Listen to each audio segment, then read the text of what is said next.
em fake news. Estamos vendo uma era digital onde estamos sendo expostos a várias circunstâncias, né? Uma delas é a tão temida fake news, onde não sabemos mais no que acreditar. Qualquer conteúdo divulgado nas mídias sociais acaba tendo caráter comprometido. Então, o intuito desse minicurso é ensinar a vocês métodos de precaver as fake news, explicando o que são fake news e como podemos desmascarar um conteúdo inverídico. O que você já ouviu falar sobre desinformação? Desinformação tem o caráter de efeito de desinformar, apresentar uma informação falsa no propósito de confundir ou induzir ao erro.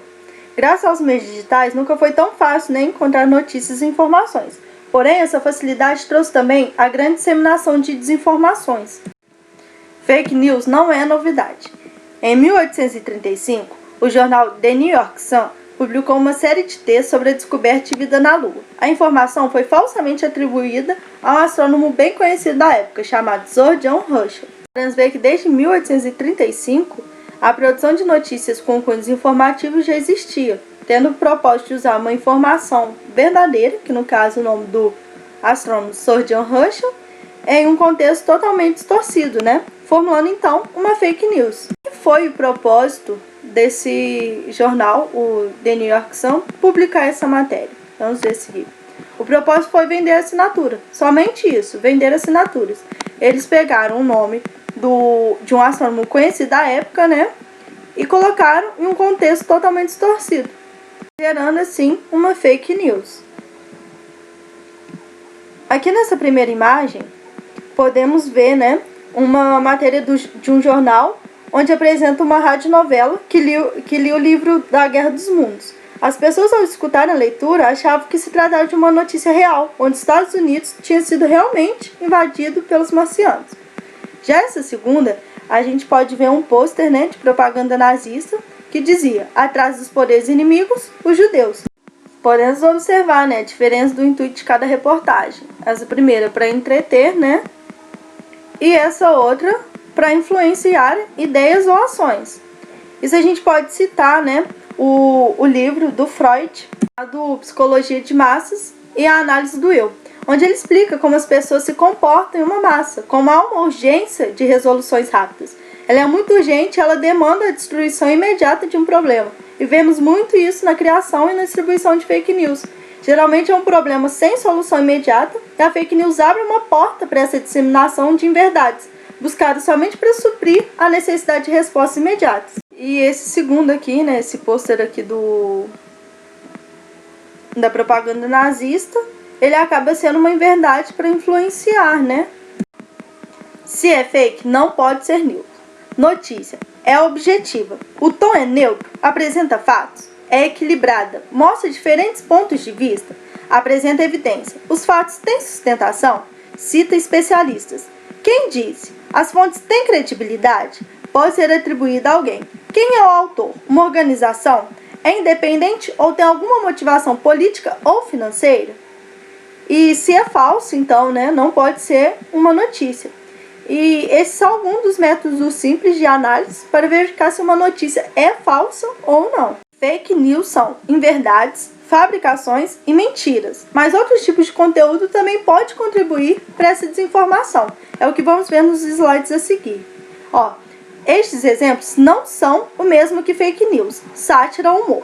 Jet ski por aplicativo faz sucesso e desbanca patinete no Rio. Não é um exemplo de fake news por se tratar de uma sátira, né? Um humor, o famoso meme de hoje em dia.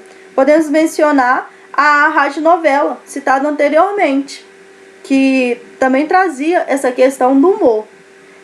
Traz uma questão de desinformação, mas não pode ser igualada a uma fake news.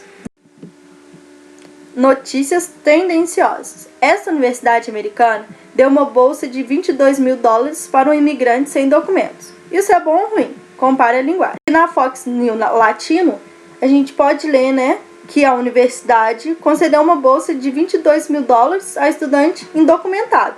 Já na Fox News Channel, a gente lê que foi dado $22 mil a estudantes ilegais. Dá para notar, né, como a Fox News Channel traz uma linguagem tendenciosa que, ao somente ler o título, o leitor já tira conclusões precipitadas. Esse tipo de notícias tendenciosas traz muito essa questão da desinformação, porque depende da conclusão, né, que o leitor tira dela.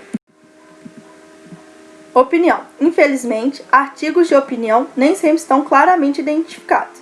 Busque identificar se há linguagem tendenciosa ou interesses ocultos. Está claro, né, quando falam sobre não haver direitos humanos para os homossexuais. E o escritor do artigo, ele usou uma frase, que é os heterossexuais organizados por um ambiente moral. Então, essa reportagem está claro que há indícios de interesses ocultos, né? Que é o que a gente citou anteriormente, que é uma das análises feitas para ver sobre se a reportagem é fake news ou não. Mas essa desinformação, né? Porque tem essa questão de somente um ponto de vista. Conteúdo patrocinado, pago. Parece notícia, mas tem a finalidade de vender algo, é publicidade. 11 curiosidades sobre Amsterdã para te fazer querer pegar o avião agora. Não é uma notícia, vem em formato de notícia, mas tem o intuito de vender algo, então é propaganda. A Amstel é uma cerveja que nasceu, né, em Amsterdã. Então nada melhor que fazer uma publicidade da cidade usando a cerveja como patrocinadora. O tão famoso jornalismo preguiçoso. Problema frequente em reportagens científicas, em que informações complexas são necessárias para explicar os fatos.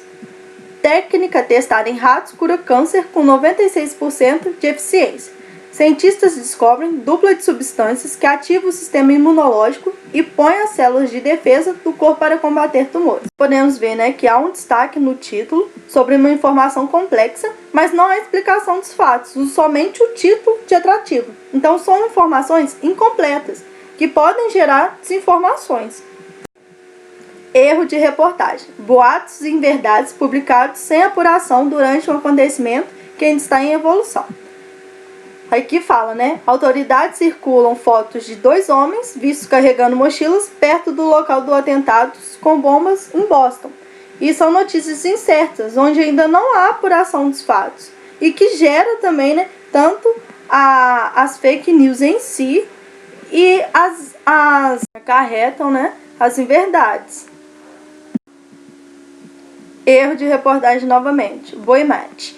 Reportagem sátrica publicada sem a devida apuração, né? Aqui traz um suposto estudo sobre a fusão entre a genética vegetal e a genética animal, né? E supostamente criaria um vegetal com 50% de proteína animal e 50% de proteína vegetal.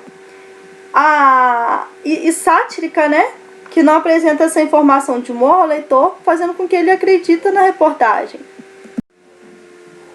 É uma publicação de humor, mas que não traz informações que é de cunho humorístico, né? Então, pode ter várias interpretações, levando à desinformação.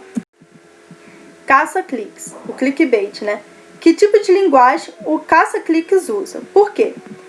Ela rouba a carteira de um pedestre na rua. Você não vai acreditar no que acontece depois.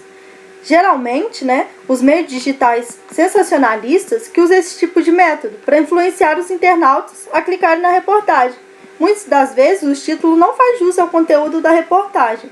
É o que vemos aqui, De acordo com o Facebook, é considerado como clickbait um post criado por uma página com uma manchete que encoraja o utilizador a clicar para saber mais sem que, entretanto, dê muitas informações sobre o conteúdo. Em pesquisa realizada pela rede social, cerca de 80% dos seguidores preferem ter mais indicações sobre a publicação antes de dar o seu clique. Por que as pessoas propagam informações falsas? Para enganar, o hoax, né?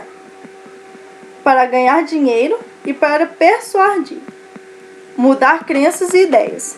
Aqui fala, né, que o Papa Francisco choca o mundo, apoia Donald Trump para presidente.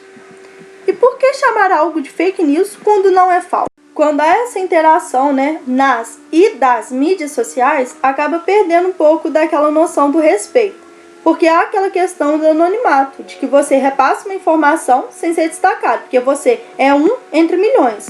Então gera o anulo de culpa por ter repassado algo inverídico. É aí que entra a noção do respeito. Ele é anulado quando você se torna um anônimo. No Enxame, de Byung-Chul Han, ele trata essa questão da mídia social, né? Ele vai dizer que antes não havia essa necessidade da transparência digital, né? Essa transparência social atual implica que tudo seja verificado imediatamente, nas redes sociais, na internet em si.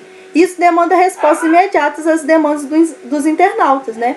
O enxame, que seria o agrupamento de pessoas que fazem barulho, né? Não possuem uma voz conjunta, são fragmentados e individualistas. Nele você tem várias individualidades, ao contrário da massa. E os indivíduos do enxame estão tentando chamar a atenção para si mesmos, assim como os criadores e propagadores de fake news, né?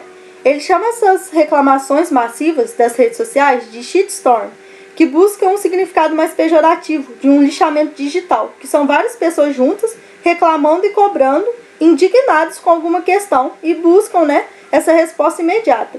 Ele acaba tratando esse enxame como uma sociedade da indignação e do escândalo que atrela dinâmicas que excluem a reflexão, porque tudo tem que ser muito imediato e acaba não existindo aquele olhar cuidadoso sobre o assunto, gerando negativamente